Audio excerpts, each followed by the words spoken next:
आज के परिप्रेक्ष्य में जो हमारे युवा विभिन्न विभिन्न कार्यों में लगे हुए हैं, जो विभिन्न तरीके से अपना रोज़गार का काम कर रहे हैं, उसी के क्षेत्र में हमारा इतिहास से और मॉडर्न का जुड़ाव काफ़ी महत्वपूर्ण रहता है, क्योंकि इतिहास को जानेंगे हम लोग तो ही हम लोग आगे की रणनीति पे काम कर सकते हैं।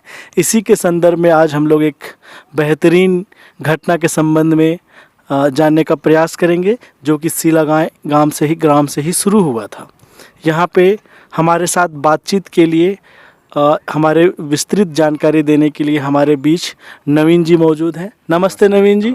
नवीन जी एक हमारे विशेषज्ञ हैं जो झारखंड के जितने भी इतिहास में जो क्रांतिकारी हुए, जो आंदोलनकारी हुए, कैसे ब्रिटिश लोगों के द्वारा झारखंड के विभिन्न प्रांतों में उसका दमन किया गया, कैसे उनका फैलाव हुआ, उसके संबंध में विशेष जानकारी रखते हैं, जो हमें अवगत कराएंगे कि वीर बुधु भगत जी का संक्षिप्त विवरणी से लेके हमारे उनका अंग्रेज़ों में कैसे दमन किया, अंग्रेज़ों को कैसे मार भगाएं, फिर कैसे नए नए शासन व्यवस्था आए। इसी संदर्भ में नवीन जी आप हमारे श्रोता को बताएं कि वीर बुधु भगत जी के विषय में संक्षिप्त विवरणी बताएं। सबसे पहले तो जय हिंद, झारखंडी जोहार सभी को। वीर बुधु भगत हमारे स्वतंत्रता सेनानी सह झारखंड आंदोलनकारी थे। इनका जन्म 17 फरवरी 1792 ईस्वी को हुआ। इनका शहादत 13 फरवरी 1832 ईस्वी को हुआ। इनके जीवन चक्र में देखा जाए तो इन्होंने बहुत सारे उपलब्धि कार्य किए जो कि झारखंड के संदर्भ में थे, हमारे देश के संदर्भ में थे। हम इनके विषय में बहुत ही कम चीज़ों को जानते हैं और हम ये चाहते हैं कि ये दूसरे लोगों तक, हमारे युवाओं तक इनकी जानकारी पहुँचे, इनकी आइडियोलॉजी, इनकी विचारधारा हमारे जन चेतनाओं तक पहुँचे। इसी उद्देश्य के साथ हम वीर बुधु भगत जी के विषय में हम लोग आज चर्चा कर रहे हैं। जी। जैसा कि श्रोतागण हम लोग जानते हैं कि झारखंड में अंग्रेज़ों का आगमन 1764 ईस्वी में जब हमारे बंगाल का जो युद्ध हुआ था, उस 1764 में बक्सर के युद्ध के बाद बंगाल का दीवानी व्यवस्था अंग्रेज़ों को मिल गई थी, जिसके बाद बंगाल में आने के बाद हमारा झारखंड भी उसी के बंगाल राज्य में आने के कारण सारा कंट्रोल अंग्रेज़ों के। हजारीबाग को छोड़ के कोल विद्रोह हुआ 1830 ईस्वी 31-32 में। तो वहाँ हमारे जो महत्वपूर्ण इम्पोर्टेंट बात यहाँ है ये है कि जो छोटा नागपुर प्रांत में हमारे वीर बुधु भगत जी ने कोल विद्रोह का नेतृत्व किया था, जिसके उपरांत बहुत सारे शासकीय चेंजेज हुए। तो हम लोग नवीन जी से जानना चाहते हैं कि हमारे वीर बुधु भगत जी जो छोटा नागपुर प्रांत से कोल विद्रोह का नेतृत्व किए, या मानभूम में या चाईबासा में, जहाँ पर भी ये कोल विद्रोह फैला विस्तृत रूप से, इनका मुख्य कारण क्या रहा होगा? तो मुख्य कारण में कृपया फोकस करें हमारे श्रोतागणों को। जी ज़रूर। जैसे आपने चर्चा में लाया कोल विद्रोह के संबंध में, तो मैं ये बताना चाहूँगा कोल विद्रोह प्रारंभ हुआ था ये सिंहभूम क्षेत्र से, और उस क्षेत्र में इतना प्रखरतापूर्वक ये प्रारंभ हुआ था इस विद्रोह का। इसका वजह बहुत सारा है। इसमें मुख्य वजह हम देखते हैं, मुख्य 3 वजहों को हम लोग चर्चा में लाएंगे जो बहुत ही प्रत्यक्ष वजह था। पहला वजह ये था कि अंग्रेज़ों का कुशासन प्रणाली व्यवस्था, जिसके चलते विद्रोह का जो है शुरुआत हुआ, चिंगारी उत्पन्न हुआ। यह कहने का मतलब, इससे तात्पर्य यह है कि अंग्रेज़ों के शासन प्रणाली व्यवस्था में आदिवासी भाई बंधुओं का कुछ भी तनिक भी उन लोगों को उनके हित के लिए कार्यक्रम नहीं चलाए जाते थे, उनके हित के लिए सोचा नहीं जाता था। इससे संबंध दूसरा कारण था जो कि जमींदारियों का शोषण। जमींदार, बहुत सारे ऐसे जमींदार थे अधिकतर जो कि हमारे आदिवासी भाई बंधुओं को हद से ज़्यादा शोषण में डालते थे।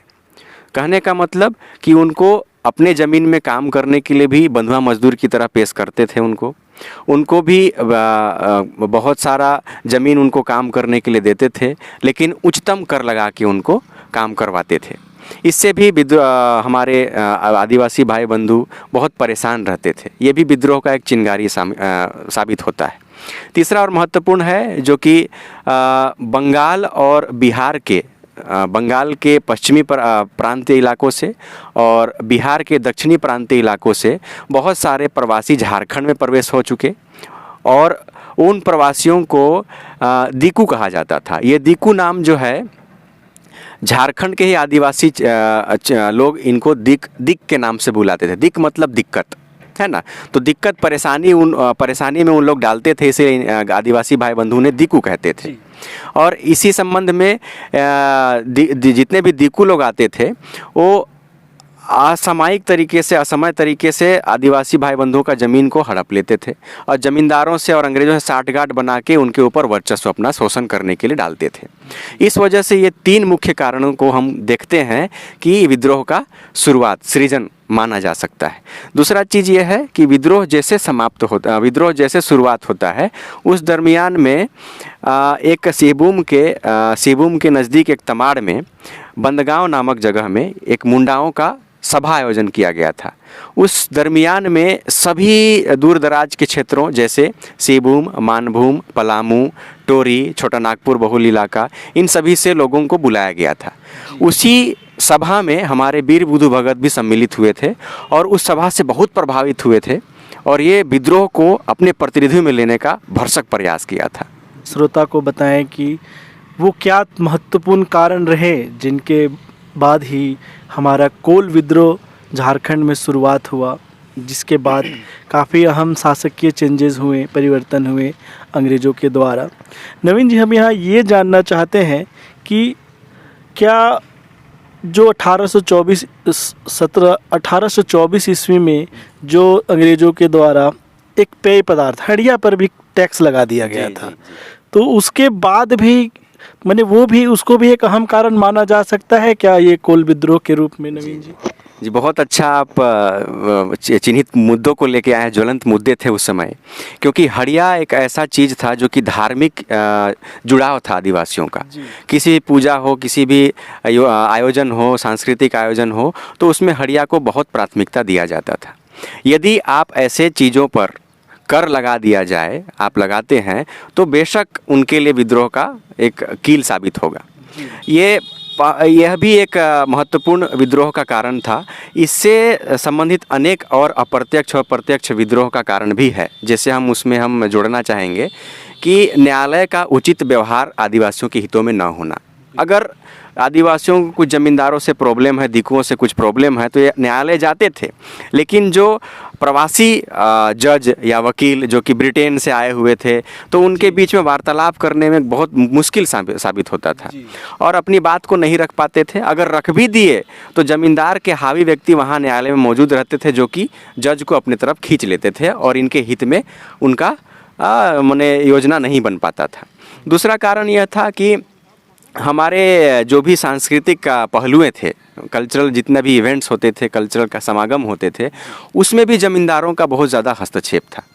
तीसरा कारण यह हो सकता है तीसरा कारण यह है कि हमारे आदिवासी भाई बंधुओं के जितने भी स्त्री हैं, उनके बेटी वधू हैं, उनके साथ भी ये बलात्कार, रेप, घृणित कार्य भी अंग्रेज़ या ज़मींदार करते थे, जो कि बहुत बड़ा मील का पत्थर साबित हुआ था विद्रोह के लिए, जो कि उनको दिल से कुंठित करता था।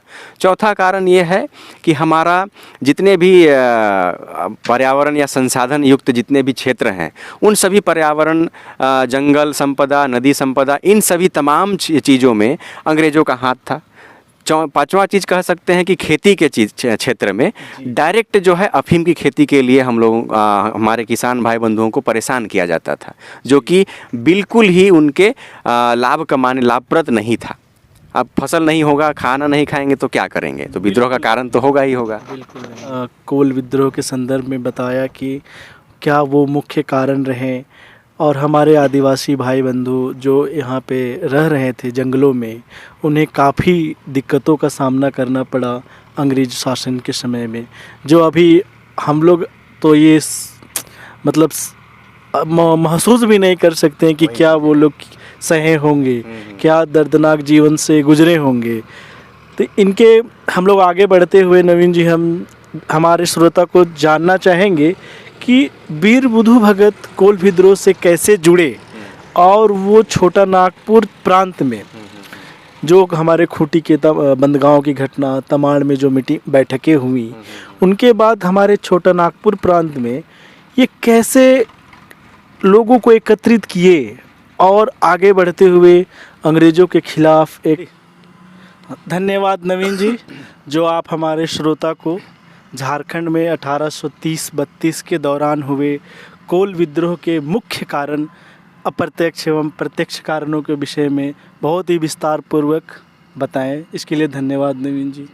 नवीन जी, हमारे श्रोता बहुत उत्साहित हो गए हैं, अब जानना चाहते हैं कि कैसे हमारे वीर बुधु भगत इस आंदोलन से जुड़े, जो कि हमारे बंदगांव तमाड़ में जो बैठकें हुई वहाँ पार्टिसिपेट किए और वहाँ से इमोशनली अटैच होके हमारे छोटा नागपुर प्रांत में कैसे इस कोल विद्रोह को फैलाए और किस प्रकार अंग्रेज़ों के जो दमनकारी नीतियाँ थीं उनके खिलाफ लोगों को आंदोलन करने के लिए प्रेरित किए, इसके संदर्भ में थोड़ा आप हमारे श्रोता को बताएं। जी ज़रूर। तो जैसा कि कोल विद्रोह जब प्रारंभ हुआ तो इसका उत्पत्ति सिंहभूम क्षेत्र से शुरू हुआ था, जिनका नेतृत्व सुरगा मुंडा कर रहे थे। तो सुरगा मुंडा के नेतृत्व में उस क्षेत्र में इतना सर्वव्यापी विद्रोह हो चुका था, जो कि अंग्रेज़ों के नाक में, ज़मींदारों के नाक में दम करके रखा हुआ था। तो वो सुरगा मुंडा चाहते थे, उनके सहयोगी चाहते थे कि ये दूसरे क्षेत्रों में भी फैले, क्योंकि छोटा नागपुर झारखंड के कुछ एक क्षेत्र जो है उसमें बहुत बहुल जो विद्रोह का कारण था वो कर की उत्पत्ति होना, बहुत वृतायत एक्सेस कर का उसमें मांगा जाना। इसमें एक और वजह था सुरगा मुंडा को इस क्षेत्र में आने का, कि उनके परिवार वालों के साथ भी बहुत सारा हानि क्षति हुआ था। कुछ एक दिकू आए हुए थे बंगाल से और उनको बहुत हरास किए, इसके वजह से वो चाहते थे कि दूसरे क्षेत्रों में भी फैले। तो जैसा बात आता है कि वीर बुधु भगत जी जो हमारे छोटा नागपुर क्षेत्र में अपना प्रतिनिधित्व किए, इनका प्रखर प्रतिनिधित्व शैली और इनका लीडरशिप क्वालिटी एक ऐसा ऐसा महत्व रखता था इस क्षेत्र में, जिससे कि लोग बहुत जल्दी अट्रैक्ट और आकर्षित हो जाते थे काम करने के लिए। इनका जो वाणी है, इनका जो मोटिवेशन स्किल था लोगों के बीच में, वो बहुत ही प्रखर था और वो बहुत गहराई तक लोगों के जो संभावित समस्याएं होती थी, जो जूझ रहे होते हैं, उन चीज़ों को लोगों के सामने बहुत प्रखरता से रखते थे। तो इस वजह से लोग बहुत आकर्षित होकर इनके विद्रोह के साथ जुड़ते चले गए, एक साथ होते चले गए। तो इनके माध्यम से ही छोटा नागपुर क्षेत्र का, कुछ पलामू क्षेत्र है, कुछ टोरी क्षेत्र है ना, कुछ सिंहभूम के कुछ एक इलाके हैं और छोटा नागपुर नागवंश क्षेत्र हैं, उन सभी क्षेत्रों में इनका बहुत बड़ा योगदान रहा। इनका लीडरशिप बहुत ही महत्वाकांक्षी था। वो जानते थे कि हम कैसे अंग्रेज़ों को, ज़मींदारों को और दिकुओं को धाराशायी कर सकते हैं। तो उनका आइडियोलॉजी इस प्रखर में था, इस बुलंदियों में था कि लोग उनके सिद्धांत में चलकर अपने आप को स्वतंत्र होना महसूस करते थे, अपने आप को स्वतंत्र होना चाहते थे कि हमें कर ना देना पड़े, हमें हड़िया कर ना देना पड़े, हमारे स्त्री, बेटी, बहू सबको सुरक्षित महसूस करें। हमारा जो खेती का काम करने का तरीका है, हम अपने खेती करने के लिए हम नेचुरल प्राकृतिक चीज़ों से जुड़े हुए रहें। हमें किसी प्रकार का बाह्य अतिक्रमण की आवश्यकता, बाह्य अतिक्रमण से हमें जूझना न पड़े। तो इन सभी सिद्धांतों से जो है ये पूरे क्षेत्र में अपना वर्चस्व लिए और अंग्रेज़ों के नाक में दम करके रख दिए। धन्यवाद नवीन जी। हमारे वीर बुधु भगत जी के प्रखरता के संबंध में जो बताएं, उनके लीडरशिप क्वालिटी, जिसकी वजह से हमारे जो कोल विद्रोह, जो कि झारखंड का सबसे महत्वपूर्ण विद्रोह माना जाता है एक प्रकार से, जिसमें हो, मुंडा, उरांव, तमाम जनजाति के लोगों ने शामिल होकर इसे काफ़ी महत्वपूर्ण बनाया, जिससे चाहकर ही, जिसके बाद ही, उसके परिणाम स्वरूप ही ब्रिटिश अंग्रेज़ों ने बहुत सारे शासकीय परिवर्तन किए, जिसे हम बाद में जानेंगे। लेकिन नवीन जी, यहाँ हम लोग जानना चाहते हैं कि कोई बहुत सारी घटनाएं हुई वीर बुधु भगत के आंदोलनकार के समय में। हम लोगों ने ये भी सुना है कि जब वीर बुधु भगत जी का उनके ऊपर 1000 रुपये का इनाम रखा गया था। ये पहले ऐसे आंदोलनकारी थे झारखंड के जिनके ऊपर अंग्रेज़ों ने 1,000 रुपये का जिंदा एवं मुर्दा पे इनाम रखे हुए थे। तो हम लोग सोच सकते हैं कि वो कितने महान कितने ज़्यादा अंग्रेज़ों को वो परेशान किए होंगे। इस संदर्भ में हम लोगों ने सुना है, इतिहासकार कहते हैं कि जब उनका सिलागाई गांव में ही उनका जब पकड़ने के लिए अंग्रेज़ विल्किंसन ने जब इम्पे को भेजा, तो उस घटना को जालियांवाला बाग की हत्याकांड भी कह सकते हैं, संज्ञा दी गई। इसके संबंध में हम श्रोता को बताना चाहेंगे, नवीन जी आप उसमें थोड़ा अपना संक्षिप्त विवरण दें कि वो घटना कैसे घटी होंगी इसके संबंध में।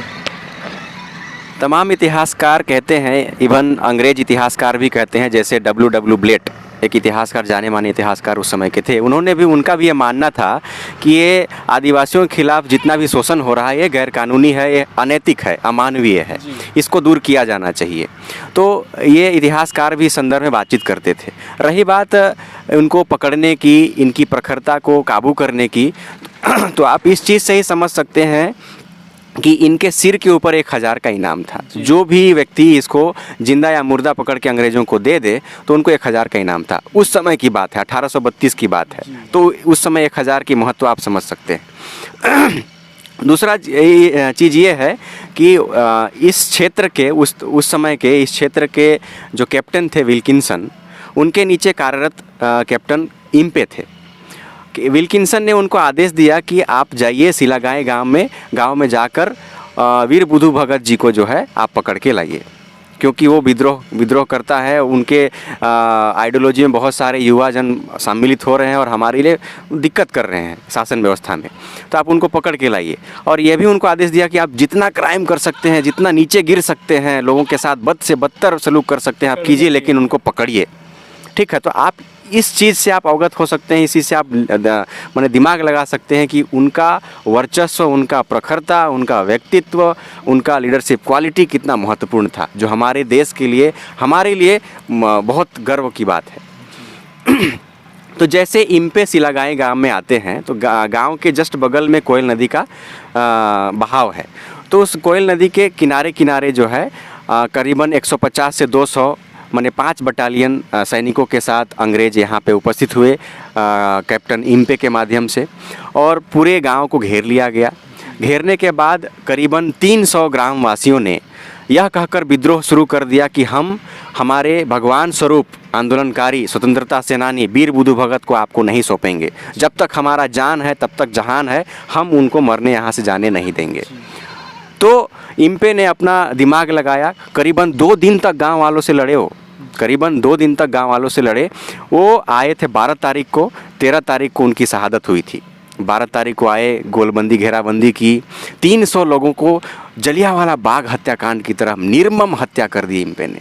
आप सोच सकते हैं किस तरीके से इसको इतिहासकारों ने इसको बहुलता से फोकस नहीं किया हमारे इतिहास में, जिस वजह से जलियांवाला बाग के समकक्ष इसको हम कह सकते हैं, जहाँ पे 300 लोगों की आबादी वाला जो गांव है, उससे ज़्यादा अत्यधिक आबादी होंगे, कितने न कितने उसमें शहीद हुए, 300 से अधिक शहीद हुए। उसके बाद कितने उनका जो है क्या घायल हुए होंगे, है ना।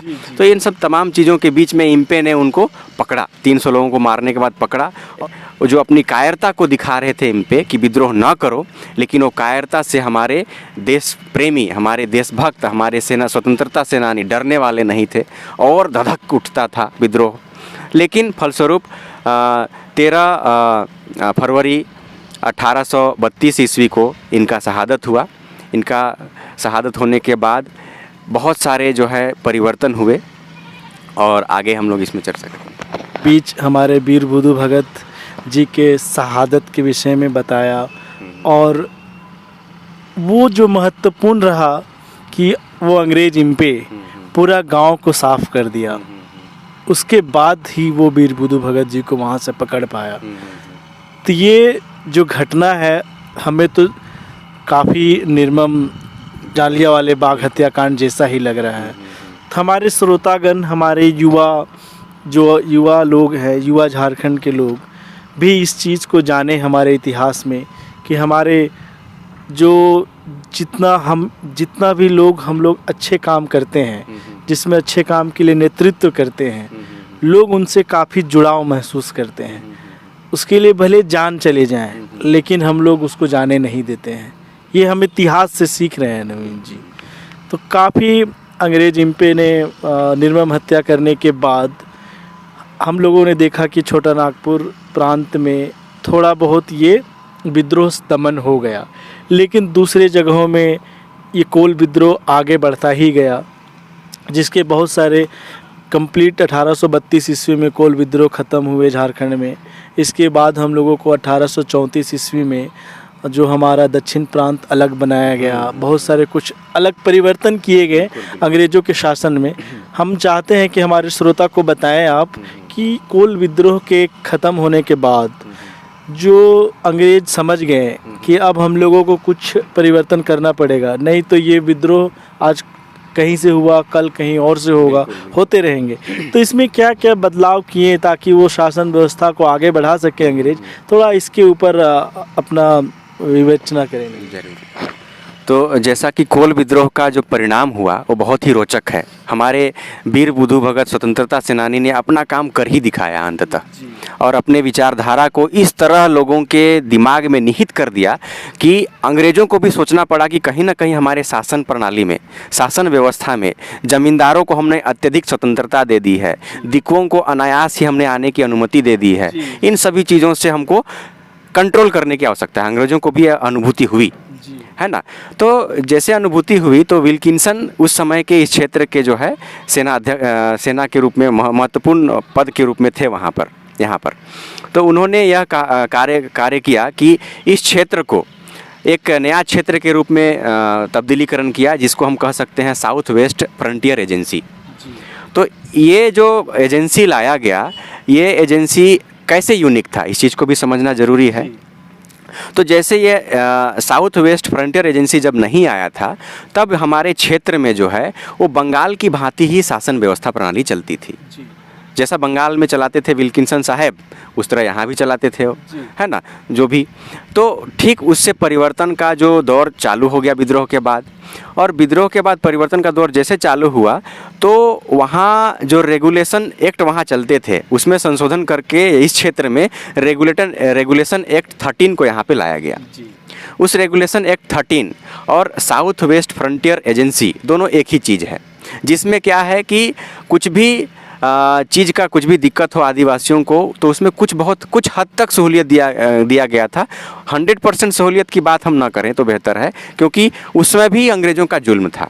बहुत कम मात्रा में सहूलियत दिया गया था आदिवासियों को कि हम आपके ज़मीन को कुछ हद तक रिलैक्सेशन देंगे, आप जो करना चाहे खेती कर सकते हैं, हल्का फुल्का उसमें रिलैक्सेशन दिया था।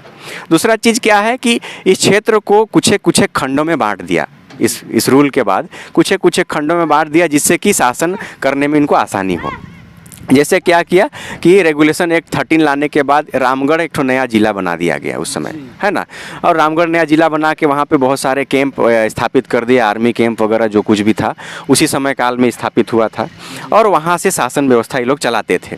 तो यह कह नहीं सकते हैं कि बहुत ज़्यादा भरसक परिवर्तन हुआ माने इस विद्रोह के बाद, लेकिन हाँ यह कह सकते हैं कि वीर बुधु भगत स्वतंत्रता सेनानी के माध्यम से यह जरूर इंगित कर दिया गया था, अंग्रेज़ों के सेना को भेज दिया गया था कि शासन व्यवस्था में आपको चेंज करने की आवश्यकता है। ये बहुत सारे इतिहासकार भी मानते हैं, है ना। जैसे W. प्लेटे के विषय में हमने बतलाया था पहले, वो भी मानते हैं कि अंग्रेज़ों ने इनके आदिवासियों के खिलाफ कुछ अन्याय, बहुत सारा अन्याय किया है, मानवीय हरकत किए हैं। लेकिन हम बात करें कि जैसे 1832 के बाद जितने भी विद्रोह हुए, वो विद्रोह भी जो है कहीं ना कहीं इसी आगोश में आए हुए थे, जो कि परिवर्तन होने के बाद भी हमारे देश के क्षेत्रों के जो भी आबादी आदिवासी बहुल या जो भी लोग रहते थे, उनको परिपूर्ण तरीके से जो है स्वतंत्रता नहीं मिल पाई थी अपने काम करने में, अपने आबरू को बचाने में, महिलाओं के आबरू को बचाने में, तमाम चीज़ों में अभी भी दिक्कतें थी। तो बहुत सारे विद्रोह होते चले गए और अंग्रेज़ों को हर एक बार पटकनी दिया गया। हालांकि हमारे स्वतंत्रता सेनानी शहीद हुए, लेकिन वो गौरव से शहादत अपनी दी, और हमारे जेहन में हमारे मातृभूमि का विशेषता, हमारे मातृभूमि की विरासत को हमारे सीने में सजो के छोड़ दिए हैं, जिससे हम लोग अपने मुहिम को आगे लेके चलते हैं और हम अपने देश से और अपने छोटा नागपुर से प्रेम करते हैं।